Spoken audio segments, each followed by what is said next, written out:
हमारे YouTube channel को देखने पर कुछ क्वेश्चन उठाए कि सर सीबीएसई बच्चों को तो आप पढ़ा रहे हैं, बट हमारा जो हिंदी मीडियम के स्टूडेंट्स हैं उनको कौन पढ़ाएगा, उनके लिए अभी आप कुछ पढ़ाइए। तो ये भी सोचने वाली बात है, जाहिर सी बात है कि इंग्लिश मीडियम के बच्चों के लिए तो सभी पढ़ाते हैं, बट हिंदी मीडियम के बच्चों के लिए कोई नहीं सोचता है। क्यों? कि वो क्लास 10 में नहीं पढ़ते हैं या उनका फ्यूचर नहीं बनेगा, उनके लाइफ नहीं है, उनको नौकरी नहीं लेना है, सबके लिए है। तो जिस तरह सीबीएसई के बच्चों के लिए है, उसी तरह मैं हिंदी मीडियम के बच्चों के लिए भी क्लासेस आज से शुरू कर रहा हूं।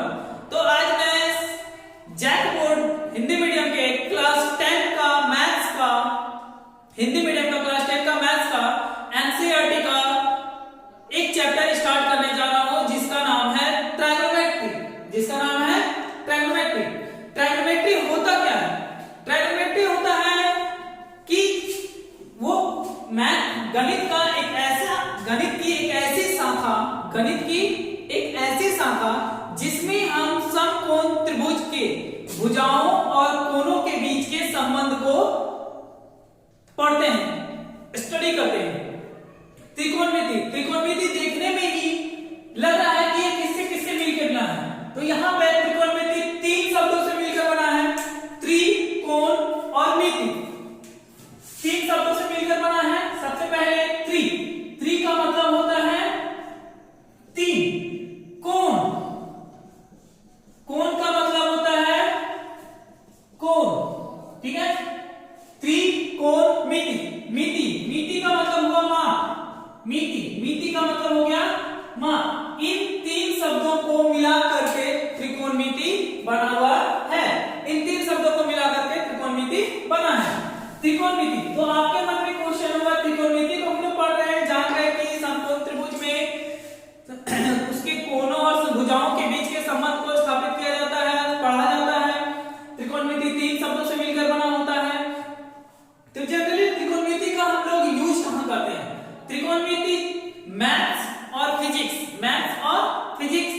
में ज्यादातर यूज किया जाता है, लेकिन सबसे ज्यादा यूज वो खगोल विद्या दैट मींस तारा, सूरज, चांद, तारे, इन सभी के डिस्टेंस को मापने के लिए, किलोमीटर को मापने के लिए किया जाता है। तो ज्यादातर यूज त्रिकोणमिति का वहां होता है, जैसे स्पेस में, नासा में, ये सब में, ठीक है। चलिए ये सब तो हो गया डिस्कशन। अब हम लोग आते हैं चैप्टर पर कि क्लास 10 के त्रिकोणमिति में आखिरकार पढ़ना क्या है। क्लास 10 के त्रिकोणमिति में जनरली याद रखिएगा कि हमें सिर्फ और सिर्फ समकोण त्रिभुज के बारे में पढ़ना है, सिर्फ और सिर्फ समकोण त्रिभुज के बारे में पढ़ना है। एक समकोण त्रिभुज हो गया,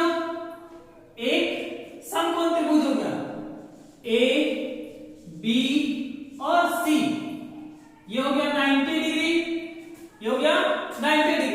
जनरली हम लोग स्टार्टिंग से पढ़ते आ रहे हैं कि हम लोग ये H होता है, H का मतलब हाइपोटेनस, ये P होता है, P का मतलब परपेंडिकुलर, ये B होता है, B का मतलब बेस। जनरली हम लोग यही पढ़ते आ रहे हैं कि हमारा 90 डिग्री के सामने हाइपोटेनस होता है, परपेंडिकुलर और बेस, यही सिंपल पढ़ते आए हैं। बट अब क्लास 10 में पढ़ रहे हैं अभी, तो इसका लेवल थोड़ा हाई हो गया और बहुत सारे कुछ चेंजेस आए हैं। तो आपको एक्चुअली में पढ़ना क्या है, ये तो हो गया आपका जो पहले से, इसको बोलचाल की भाषा में बोल सकते हैं ओल्ड जनरेशन, ठीक है, कि हम लोग बचपन से ही ये पढ़ते आ रहे हैं कि ये H होता है, ये P होता है, ये B होता है, ठीक है। अब मैं डिस्कस करता हूं कि हम लोग जो क्लास 10 में पढ़ना है त्रिकोणमिति के समकोण त्रिभुज के भुजाओं और कोणों के बीच के संबंध को, तो यहां पर किसी भी त्रिकोणमिति में ये देखिए 1 2 और ये एक 3 कोण है, जिसमें से कोण B आपका समकोण है, जिसमें से कोण B क्या है? समकोण है, और बाकी जो 2 कोण बच रहा है वो आपका न्यून कोण कहलाता है। बाकी जो 2 कोण बच रहा है वो न्यून कोण कहलाता है। तो आपको पढ़ना ये है संबंध कि इसमें आपको कोण के हिसाब से आपका हाइपोटेनस, परपेंडिकुलर और बेस चेंज होगा। तो जिस हिसाब से कोण रहेगा वो आपका उस हिसाब से चेंज होगा। तो सबसे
परपेंडिकुलर है,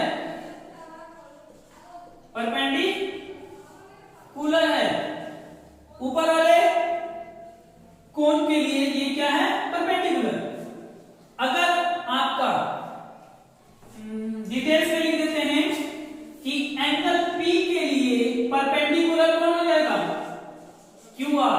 एंगल P के लिए ऊपर वाले के लिए परपेंडिकुलर कौन होगा, नीचे वाले भुजा। उसके बाद अगर मान लीजिए आपको नीचे वाले कोण के लिए पूछा गया तो इसके सामने कौन सा भुजा दिख रहा है, इसके सामने PQ भुजा दिख रही है, तो एंगल R के लिए परपेंडिकुलर कौन हो जाएगा, PQ। देख रहे हैं आप, यहां से नोटिस किए, फिर से बता रहे हैं, समकोण के सामने कोण की भुजा क्या कहलाएगी, कर्व। रूल नंबर 2, न्यून कोण चाहे वो ऊपर हो चाहे नीचे हो, उन दोनों के सामने वाली भुजा ही आपका परपेंडिकुलर कहलाता है। तो P के लिए सामने कौन है, QR, R के सामने कौन है, PQ। तो अगर P के लिए परपेंडिकुलर पूछा जाता है तो नीचे वाली भुजा होगी, अगर R के लिए पूछा जाता है तो सामने होगी, जस्ट उसके सामने देखना है, ठीक है। ये पहचानने का हुआ परपेंडिकुलर। बाकी जो थर्ड साइड बचता है वो उसका बेस कहलाता है। जो थर्ड बच गया, हाइपोटेनस और परपेंडिकुलर को छोड़ाकर जो बच गया वो आपका बेस कहलाएगा, ठीक है। तो ये चीज आपको ध्यान रखना है, ठीक है।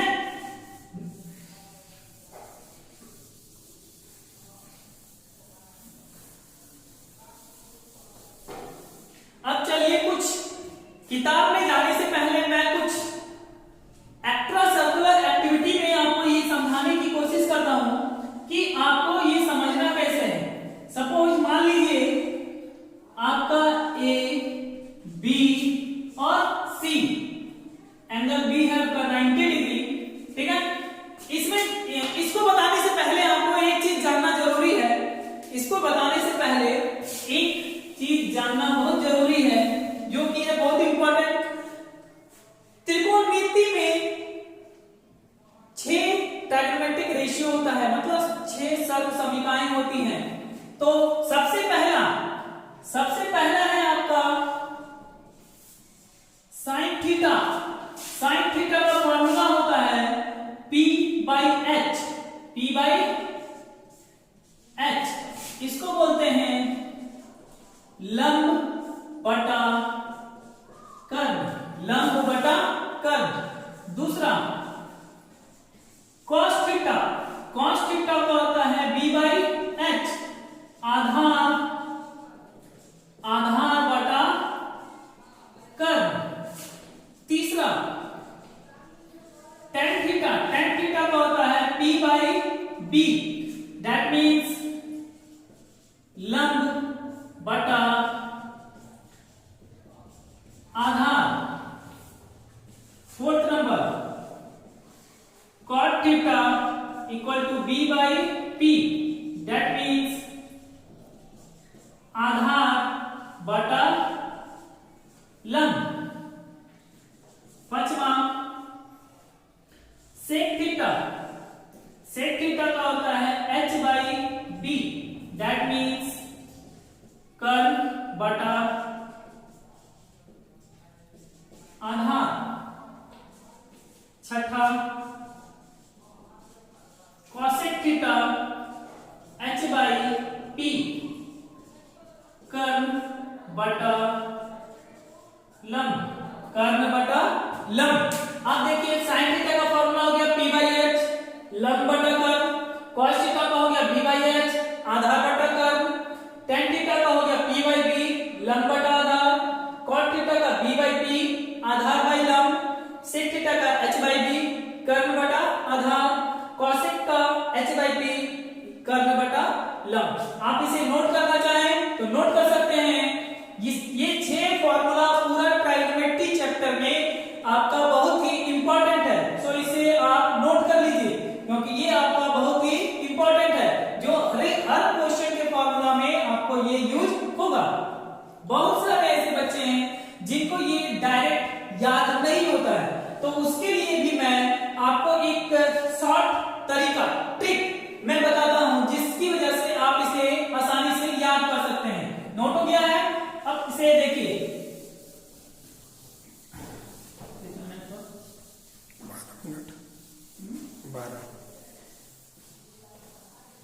देखिए इसके बाद मैं आपको बताता हूं शॉर्ट ट्रिक। शॉर्ट ट्रिक क्या है कि आपको इसको याद करने के लिए पंडित बद्री प्रसाद हरि हरि बोल। पंडित बद्री प्रसाद हरि हरि बोल। पंडित बद्री प्रसाद हरि हरि बोल। तो आप सोचेंगे कि इस फॉर्मूला इस ट्रिक के अनुसार हम लोग फॉर्मूला कैसे याद रखेंगे, तो ध्यान दीजिए, तो आप कंसंट्रेट करके यहां पे है आपका साइन थीटा। साइन थीटा का फॉर्मूला देखिए P बाई H।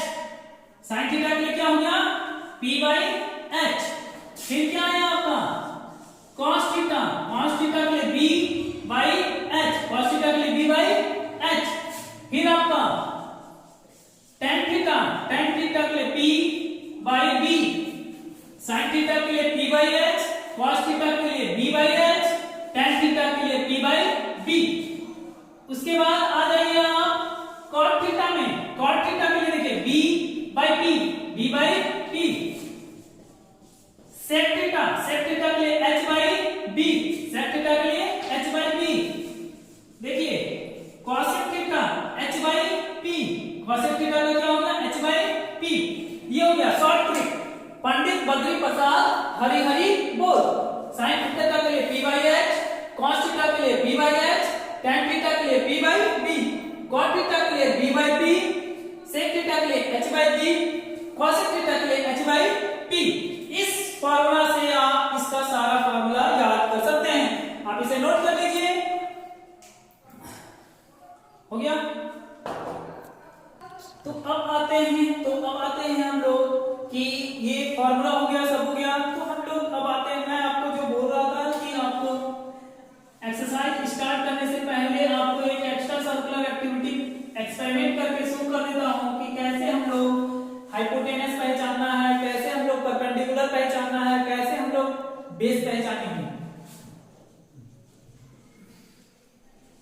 ये राइट एंगल ट्रायंगल है ABC।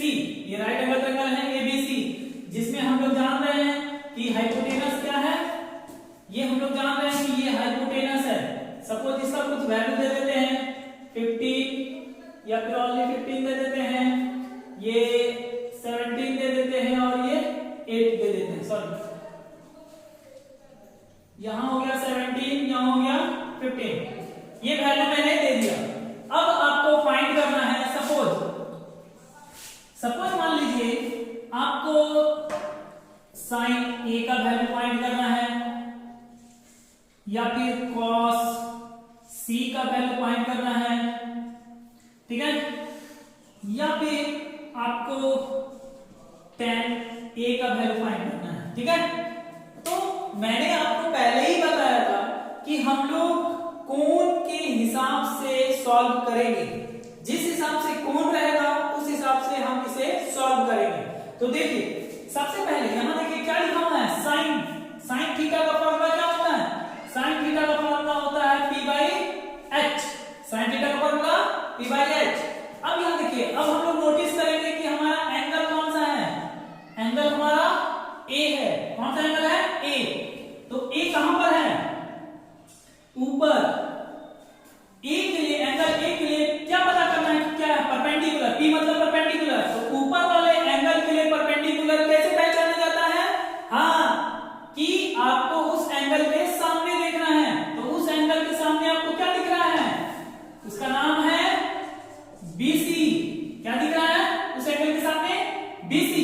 और हाइपोटेनस, तो हाइपोटेनस तो हम लोग जानते हैं कि वो फिक्स होता है, वो चेंज नहीं होता। तो BC का वैल्यू है 15 और AC का वैल्यू है 17।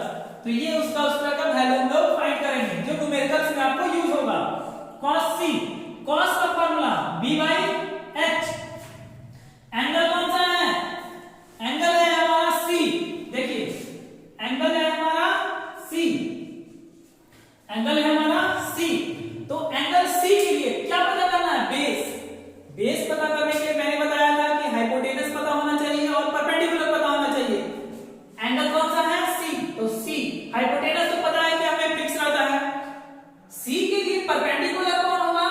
सामने वाली भुजा। सी के लिए परपेंडिकुलर कौन होगा? सामने वाली भुजा। तो बच गया कौन? नीचे। बच गया कौन? नीचे। तो उसका बेस क्या हो जाएगा? BC by AC। इसका वैल्यू भी क्या हो गया? 15 बाय 17। अब यहां देखिए tan A क्या है? tan A, tan का फॉर्मूला होता है P बाई B। एंगल कौन सा है? A। एंगल कौन सा है? A। A के लिए क्या पता करना है पहले? P का मतलब परपेंडिकुलर। तो ऊपर वाले एंगल के लिए परपेंडिकुलर कौन होगा? BC। और फिर क्या है? बेस। तो ऊपर वाला एंगल ये हाइपोटेनस हो गया, ये परपेंडिकुलर हो गया ऊपर वाले के लिए। तो बच गया कौन? AB। तो इसका साइड कितना हो गया? 15 बाई 8। उसी तरह आप निकाल सकते हैं, जैसे मान लीजिए cosec A ही निकालते हैं। cosec का formula H by P। Angle कौन सा है? A। एंगल कौन सा है? A। A के लिए हाइपोटेनस तो जान रहे हैं कि फिक्स होता है, वो चेंज होता ही नहीं है। A के लिए क्या पहचानना है? परपेंडिकुलर। A कहां है? यहां। तो उसके परपेंडिकुलर कैसे देखते हैं? सामने AC बाय BC। AC का वैल्यू 17 और BC का वैल्यू 15 है ना। तो इस तरह से हम लोग ध्यान देंगे कि तो हम लोग अभी तक आपको मैंने आज का थ्योरी क्लास बताया। ये थ्योरी क्लास आप एक बार देख लीजिए, अच्छे से समझ लीजिए फॉर्मूला सारा डिटेल्स। उसके बाद नेक्स्ट क्लास से मैं आपको NCERT का एक्सरसाइज इसका करवाऊंगा, ट्रिग्नोमेट्री का। जो भी आपको अगर कोई डाउट थ्योरी क्लास में नहीं समझ में आया तो आप मुझसे व्हाट्सएप नंबर पर, जो स्क्रीन पर आपका शो हो रहा है, आप उस पर पूछ सकते हैं। और हमारे